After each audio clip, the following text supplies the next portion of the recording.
15वें अध्याय जो हमने लास्ट टाइम किया था उसमें श्री कृष्ण भगवान बताते हैं कि ये परम ज्ञान, ये जो गोपनीय ज्ञान है ये है क्या और क्यों हमें भगवान में प्रीत लगाती रहनी चाहिए।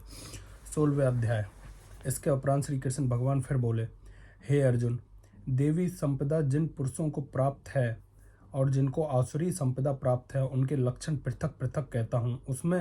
उनमें से सर्वथा भय का अभाव, अंतकरण की अच्छी प्रकार से स्वच्छता, तत्वज्ञान के लिए ध्यान योग में निरंतर दृढ़ स्थिति और सात्विक दान और इंद्रियों का दमन, भगवत पूजा और अग्निहोत्र आदि उत्तम कर्मों का आचरण एवं वेद शास्त्रों के पठन पाठन पूर्वक भगवान के नाम और गुणों का कीर्तन तथा स्वधर्म पालन के लिए कष्ट सहन करना एवं शरीर और इंद्रियों के सहित अंतकरण की सरलता तथा मन, वाणी और शरीर किसी प्रकार भी किसी को कष्ट न देना और यथार्थ और प्रिय भाषण, अपना अपकार करने वाला भी क्रोध का न होना, कर्मों के कर्तापन के अभिमान का त्याग एवं अंतकरण की अपरमता अर्थात चित्त की चंचलता, अभाव और किसी की भी निंदा आदि न करना तथा सब भूत प्राणियों में हेतु रहित दया, इंद्रियों के विषयों के साथ संयोग होने पर भी आसक्ति न होना और कोमलता तथा लोक और शास्त्र से विरुद्ध आचरण में लज्जा और व्यर्थ की चेष्टाओं का अभाव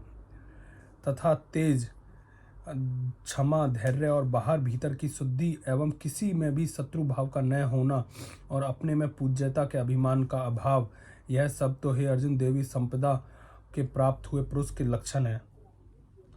तो उसमें बोल रहे हैं कि ये जितने भी हमारी अच्छी क्वालिटीज होती हैं इन सब के बता रहे हैं कि किसी के भी प्रकार कोई द्वेष न रखना, अच्छा आचरण रखना, मन वाणी से शुद्ध रहना, ये सब देवी संपदा के प्राप्त हैं। हे पार्थ, पाखंड, घमंड और अभिमान तथा क्रोध और कठोर वाणी एवं अज्ञान भी यह सब आसुरी संपदा के प्राप्त हुए पुरुष के लक्षण हैं। तो कह रहे हैं कि पाखंड, घमंड और अभिमान तथा क्रोध और कठोर वाणी और अज्ञान ये सब आसुरी संपदा के हैं। उन दोनों प्रकार की संपदाओं में देवी संपदा तो मुक्ति के लिए और आसुरी संपदा बांधने के लिए है। इसलिए हे अर्जुन, तू शोक मत कर क्योंकि तू देवी संपदा को प्राप्त हुआ है। तो कह रहे हैं कि वो अर्जुन के लिए स्पेशल आ रहे हैं, लेकिन इंपॉर्टेंट चीज़ ये समझने की है कि भगवान ने बताया कि देवी संपदा के लोग ये हैं, आसुरी संपदा के ये हैं। लेकिन इसमें अगर हम और थोड़ा सा ध्यान से देखें तो पता चलेगा कि कोई समय ऐसा होता है जिस समय हम सिर्फ देवी संपदा के हैं। ऐसे हो सकता है कि सुबह सुबह जो एक हमारा शरीर पैदा हो, जो हम सुबह सुबह उठे हैं उस समय हमारे जितने भी लक्षण है वो देवी संपदा के हैं। शायद रात को आसुरी संपदा के हो जाए, या फिर रात को देवी संपदा के हैं, सुबह आसुरी के हो जाए।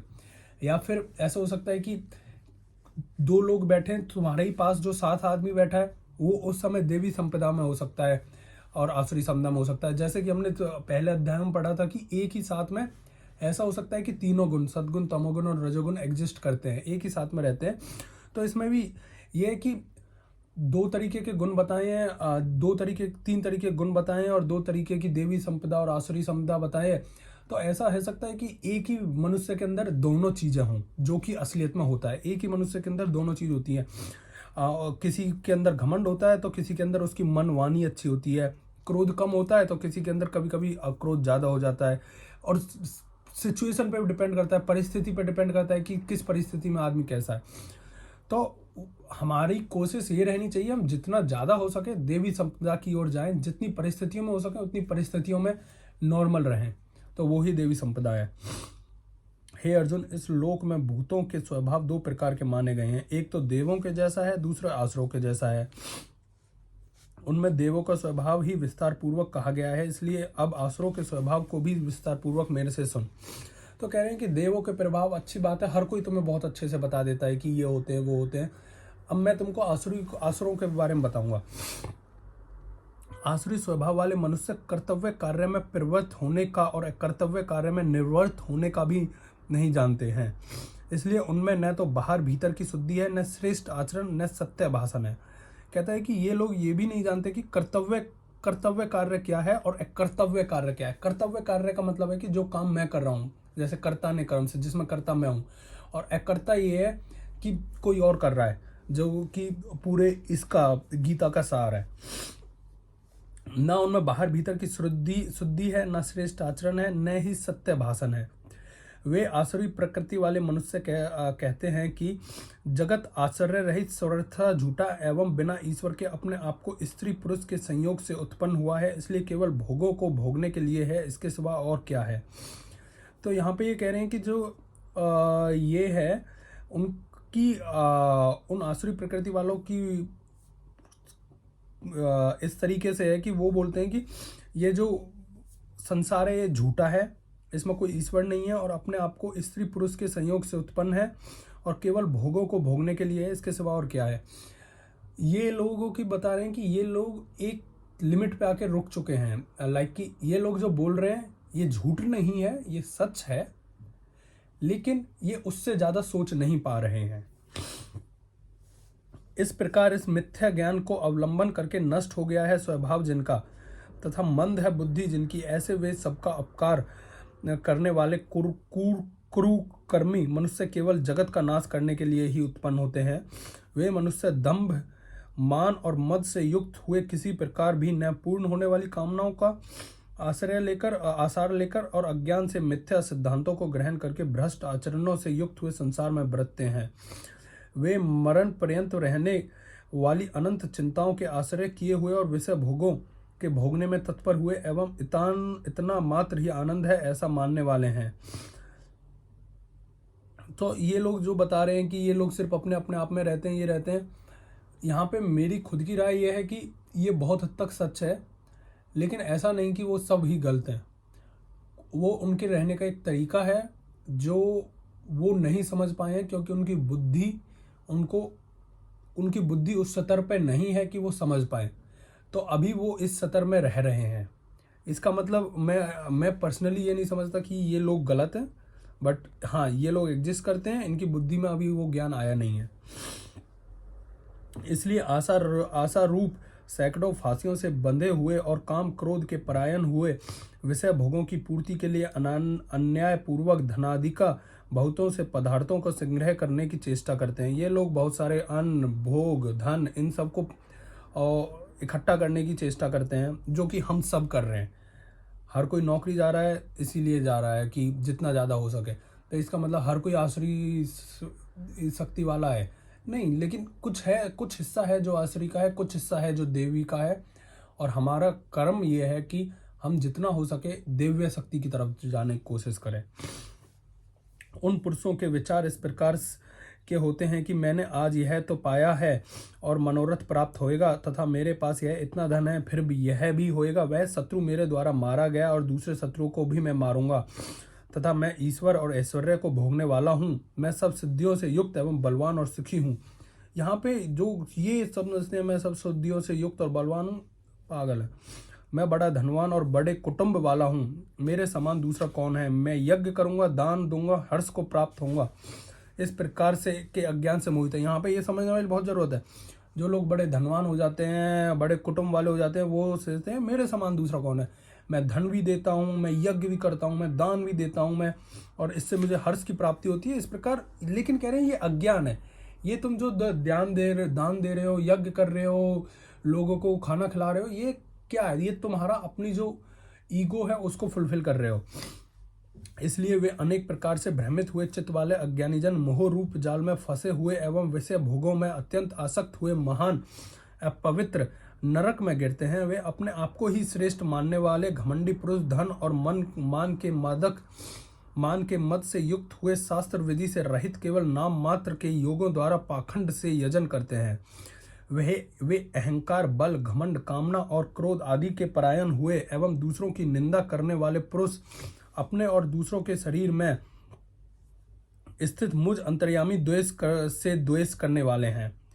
ऐसे उन द्वेष करने वाले पापचारी और कुक्रमी नराधमों को मैं संसार में बारंबारी आसुरी योनियों में ही गिराता हूँ, अर्थात सुकर, कुकर आदि नीच योनियों में ही उत्पन्न करता हूँ। इसलिए हे अर्जुन, वे मूढ़ परस जन्म जन्म से आसुरी योनियों को प्राप्त हुए मेरे को न प्राप्त होकर उससे भी अति नीच गति को ही प्राप्त होते हैं, अर्थात घोर नरकों में पड़ते हैं।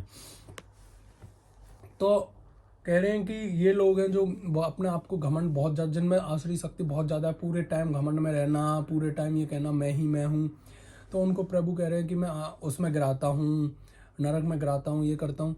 लेकिन आप लॉजिकली सोचो इस बात को, तो ठीक है, लेकिन वो लोग हैं जो वो लोग असलियत में हमारी दया के वो हैं कि वो दया के प्राती हैं, क्योंकि वो लोग हैं जिनको यही नहीं पता हो क्या रहा है, तो उन पे गुस्सा हमारा काम है गुस्सा ना होना, बल्कि ये कहना कि ठीक है, दया प्राप्त करना कि भगवान इनको सद्बुद्धि दे।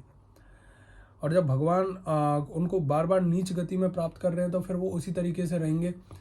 सो प्रोबेबली भगवान को भी उनको बुद्धि देनी चाहिए। हे अर्जुन, काम, क्रोध तथा लोभ, यह 3 प्रकार नरक के द्वार आत्मा के नाश करने वाले हैं, अर्थात अधोगति में ले जाने वाले हैं। इससे इन तीनों का त्याग देना चाहिए। सब अनथॉर्को मूल और नरक की प्राप्ति हुए होने से यह काम, क्रोध, लोभ के दो लोभों को नरक द्वार कहा है। तो कह रहे हैं काम, क्रोध और लोभ ये इनको नरक का द्वार बताया गया है, लेकिन हर मनुष्य के अंदर यही 3 है। बहुत इंपॉर्टेंट चीज़ है हमारे अंदर ये है, इनको जितना कम में लेके आ सकें उतना कम लेके आए और धीरे धीरे इनका त्याग कर दें। क्योंकि हे अर्जुन, इन तीनों के नरक के द्वार से मुक्त हुआ, अर्थात काम, क्रोध और लोभ आदि विकारों से छूटा हुआ पुरुष अपने कल्याण का आचरण करता है। इससे वह परम गति को जाता है, अर्थात मेरे को प्राप्त होता है। जो पुरुष शास्त्र की विधि को त्याग कर अपनी इच्छा से बरतता है, वह न तो सिद्धि को प्राप्त होता है, न परम गति को तथा न सुख को प्राप्त होता है। इससे तेरे लिए इस कर्तव्य और अकर्तव्य व्यवस्था में शास्त्र ही प्रमाण है। ऐसा जानकर तू शास्त्र विधि से नियत हुए कर्म को ही करने के लिए योग्य है। तो ये 16वें अध्याय का समाप्त है। लेकिन अगर आप समझने की कोशिश करो तो प्रभु बता रहे हैं कि लोगों के वो लोग कौन से हैं जिनमें आसुरी भाव ज़्यादा है, और हमारा ध्यान ये रहना चाहिए कि हम थोड़ा देवी भाव की तरफ जाएं। लेकिन यहाँ पे मेरी थोड़ी सी पर्सनल राय थोड़ी अलग हो जाती है। वो ये है कि ठीक है कि अलग चल रहा है, लोग अलग तरीके के हैं, उनमें अभी बुद्धि नहीं आई है, उनकी बुद्धि उस स्तर पे नहीं पहुंची है वो इस चीज़ को समझ सके जो भगवान समझाना चाह रहे हैं। तो वो दया के पात्र हैं, उनको दया दिखानी चाहिए और इसी पे ध्यान देना चाहिए। और एट द एंड ये भी याद रखना चाहिए कि ये जो किताब है, हम गीता पढ़ रहे हैं, ये गीता का मतलब होता है भागवत गीता, मतलब कि श्री कृष्ण की वाणी, the song of Lord Krishna, ठीक है। लेकिन इसमें ये चीज़ ध्यान रखनी चाहिए कि ये भी अतहत है, लिखी गई है किसके द्वारा? ऋषि मुनियों के द्वारा।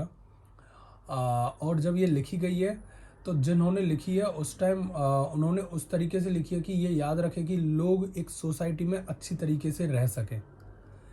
तो ये सोसाइटी में अच्छी तरीके से रहने के लिए लिखी गई है, और सोसाइटी में अच्छी तरीके से रहने के लिए कुछ चीज़ों को ध्यान में रखना चाहिए, उस हिसाब से है। धन्यवाद।